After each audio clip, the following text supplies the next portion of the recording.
in gospel begins. Ban bên đón buồn rong you try Cristo la bulu company ya iba un penjana. Jangan buta jenis Jompa baik jomnya Yang belum bersin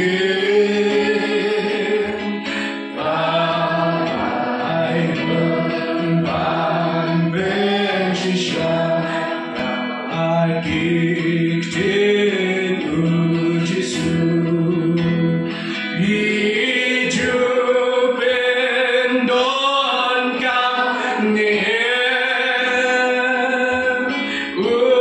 ukular ban ben mauya paban ya